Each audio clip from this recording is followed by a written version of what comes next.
নমস্কাৰ বন্ধুসকল, মই ৰাজেন তোমালোকক সকলোকে স্বাগতম জনাইছোঁ। মোৰ ইউটিউব চেনেল দি আছে ভ্লগছলৈ বহুত দিন হ'ল ৰেগুলাৰ ভ্লগছ দিব পৰা নাই, এতিয়াৰ পৰা আৰম্ভ কৰিম। আৰু আজি বৃহস্পতিবাৰ নেকি, আৰু এতিয়া গৈ আছোঁ আমি ধলপুৰ। মাল আহি আছে গুৱাহাটীৰ পৰা, কি কৰি আছোঁ দেখাই ভিডিঅ'টো শেষলৈকে চাই থাকা। ধলপুৰৰ পৰা গৈ পেলাই চেণ্ট আনিলোঁ অগৰবতীৰ কাৰণে, আৰু কিবাকিবি আনিলোঁ, আৰু চেণ্ট আনিলোঁ, কিবাকিবি আৰু ধেৰ আনিলোঁ, দেখাবলৈ পাহৰি থাকিলোঁ। এইবিলাক মই মিলাই আছোঁ চেণ্টৰ লগত এইবিলাক ডিপ অইল মিলাব লাগিব। তাৰপৰা আজি এইবিলাক পেকেজিং হ'ব। যে কাম কৰে কিয় কৰে? ইনকামৰ কাৰণে কৰে, পইচাৰ কাৰণে কৰে। সকলো মানুহে এইটো এটা সপোন হৈ পৰে যে আজিৰ পৰা কাম নকৰোঁ, ৰিটায়াৰমেণ্ট লৈ ল'লোঁ, কাম নকৰাকৈ মোৰ ইনকাম হৈ থাকিব, শুই থাকোঁতেও যাতে মোৰ ইনকাম হৈ থাকে। কাম নকৰাকৈ যিটো ইনকাম হয় সেইটোকে কোৱা হয় পেচিভ ইনকাম। সেইটো লাগে, সকলো মানুহে এইটো আশা কৰে। চাকৰিয়ে কেৱল মানুহৰ জীৱনৰ ইনকাম পথ নহয়, বা ইনকাম চ'ৰ্চ কেৱল চাকৰিয়ে নহয়। এতিয়া যিকোনো এটা বস্তু তুমি প্ৰথমতে ছেট আপ কৰি ল'বা, তাৰপিছতে ইনকাম হৈ থাকিব, আৰু সেইটো কোৱা হয় পেচিভ ইনকাম। এতিয়া মেইন কথাটো হ'ল কি, যদি জবো নকৰোঁ, কামো নকৰোঁ, ইনকাম হ'ব কেনেকৈ? ইনকামটো লাগিবই মানুহ যেতিয়া আছোঁ। তাৰ কাৰণে বহুত ইনকাম, পেচিভ ইনকাম চ'ৰ্চ বহুত আছে। তাকে পিছত তোমালোকক ক'ম। এণ্টাৰপ্ৰেনাৰশ্বিপ আৰু বিজনেছ এইটো কৰিব পাৰা তোমালোকে। এণ্টাৰপ্ৰেনাৰশ্বিপ আৰু বিজনেছ দুটা বেলেগ বস্তু নহয়, একে কিন্তু অলপ ডিফাৰেঞ্চ আছে। কি ডিফাৰেঞ্চ আছে মই তোমাক কৈছোঁ। বিজনেছ হৈছে যে প্ৰফিটেবল, অকল প্ৰফিটৰ কথা চিন্তা কৰে, আৰু ষ্টাৰ্টআপ হৈছে এণ্টাৰপ্ৰেনাৰশ্বিপ বা ষ্টাৰ্টআপ হৈছে যে সমাজৰ কিবা এটা প্ৰব্লেম ইউনিকলি ছল্ভ কৰা, ঠিক আছে, মানুহক ভেলিউ এড কৰা, এইটোহে হৈছে এণ্টাৰপ্ৰেনাৰশ্বিপ, ঠিক আছে। ষ্টাৰ্টআপৰ কাম সেইটো যে তোমাৰ মানুহৰ প্ৰব্লেম এটা ছল্ভ কৰিছে, ঠিক আছে। পইচাৰ কথা চিন্তা কৰা নাই, পইচা বাই প্ৰডাক্ট হৈ পৰে। ষ্টাৰ্টআপৰ কাৰণে পইচা সদায় বাই প্ৰডাক্ট হয়, আৰু বাকী স্কেলেবিলিটি থাকে, প্ৰফিটেবিলিটিটো নেক্সট হয়। স্কেলেবিলিটি উইথ প্ৰফিটেবিলিটিটো বিচাৰে, কিন্তু প্ৰফিটেবিলিটিটো নেক্সট বিচাৰে।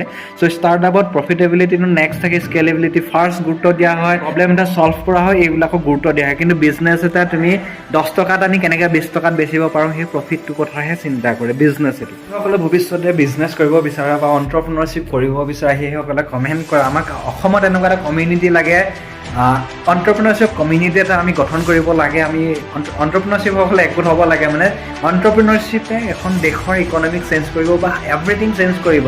চাকৰি লোৱা নহয়, চাকৰি দিয়া মানুহ যেতিয়া এখন দেশত বাঢ়ি যাব, আৰু তেতিয়াই হৈ যাব সেইখন দেশ উন্নতি।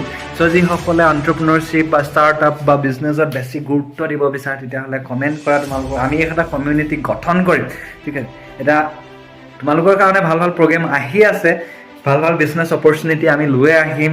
বহুতে ক'ব তহঁতি কি কৰি আছোঁ, একদম বিজনেছ গ্ৰ' হৈ গ'লে বা কিবা হ'লে। বিশেষ একো নহয়, আমি কিবা এটা কৰি আছোঁ কাৰণে তোমালোকক ক'ব পাৰিছোঁ কি কৰি আছোঁ। সৰু সুৰাকৈ ফাৰ্ষ্ট আমাৰ এটা মেনুফেকচাৰিং ইউনিট গঠন হৈ আছে, তাৰ ষ্টাৰ্টিং পইণ্ট এইটো ফাৰ্ষ্ট প্ৰডাক্ট আমাৰ। ফাৰ্ষ্ট প্ৰডাক্ট এইটোৰ পৰা ষ্টাৰ্ট হৈছে।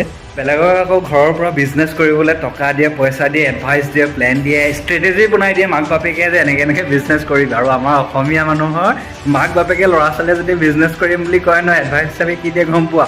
গালি দিয়ে। কৈছে এইবিলাক কৈ তো লাইফটো কি কৰিব পাৰিবি? লোকৰ মানুহে এডভাইচ এইটোৱে দিয়ে, হয় নহয়? তুমি কোৱা যে মানুহবিলাকে এডভাইচ দিয়ে কি চাকৰি এটা কৰিব লাগে, পঢ়া শুনাত ভাল, চোকা মেলা কিবা কিবি, এইবিলাক কিয় কৰি আছোঁ?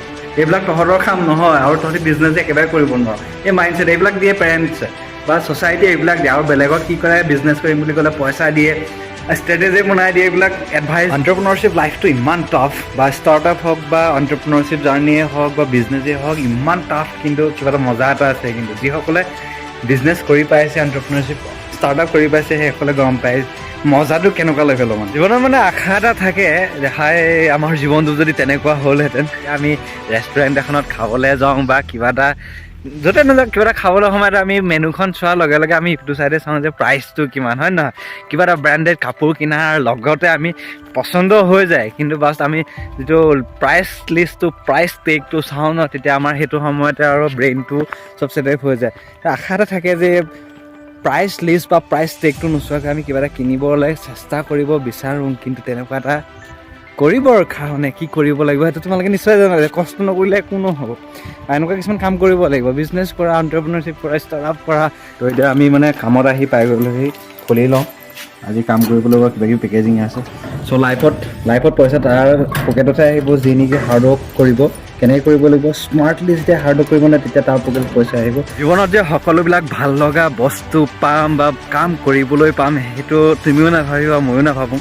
লাইফ যিহেতু ফ্লাকচুৱেশ্যন কৰি থাকে, কোন পৰিস্থিতিত কি হ'ব তুমিও গম নোপোৱা, ময়ো গম নাপাওঁ। আজি কি হ'ব, কাইলৈ কি হ'ব। তো যিমান পাৰোঁ আমি কাম কৰিবলৈ চেষ্টা কৰিব লাগে। কাম কৰাটোৱে আমাৰ মেইন কৰ্তব্য এণ্টাৰপ্ৰেনৰ হোৱা তোমালোকে বিজনেছ কৰি চোৱা লাইফত কিবা এটা নহয় কিবা এটা তোমালোকে পাবলৈ চেষ্টা কৰিবা কিন্তু এইটো নহয় যে সকলো বস্তুৱে তোমালোকে লাইফত পাবা চেষ্টা কৰি থাকা কামত লাগি থাকা সমস্যাবিলাক সমাধান কৰিবলৈ চেষ্টা কৰা ইউনিক আইডিয়া উলিওৱা ইউনিক ষ্ট্ৰেটেজি বনোৱা ষ্টাৰ্টআপ অপেন কৰা ষ্টাৰ্টআপ কৰি চোৱা ভাল লাগিব দুয়েও ইনকাম কৰিম যাতে লোকে আন 10জনেও কৰিব পাৰে সেইটো আমাৰ ডাঙৰ মটিভ হয় আচলতে মই বিচাৰোঁ অসমৰ প্ৰতিখন ঘৰৰ পৰা এজন এণ্টাৰপ্ৰেনৰ হওক বিজনেছ কৰক যাতে অসমখন ইকনমিকেলি ডেভেলপ কৰিবৰ কাৰণে জব দিবৰ কাৰণে যাতে প্ৰতি ঘৰ মানুহৰ পৰা একোজনকৈ এণ্টাৰপ্ৰেনৰ হোৱাটো মই বিচাৰোঁ যদি ভিডিঅ'টো চাই ভাল পালে লাইক কৰিব চেনেলটো ছাবস্ক্ৰাইব কৰি ল'ব ভিডিঅ' আহি থাকিব এণ্টাৰপ্ৰেনাৰশ্বিপৰ ওপৰত বিজনেছ ৰিলেটেড বা এনে ভ্লগছ আপোনালোকে পাই থাকিব গতিকে চেনেলটো ছাবস্ক্ৰাইব কৰি লোৱা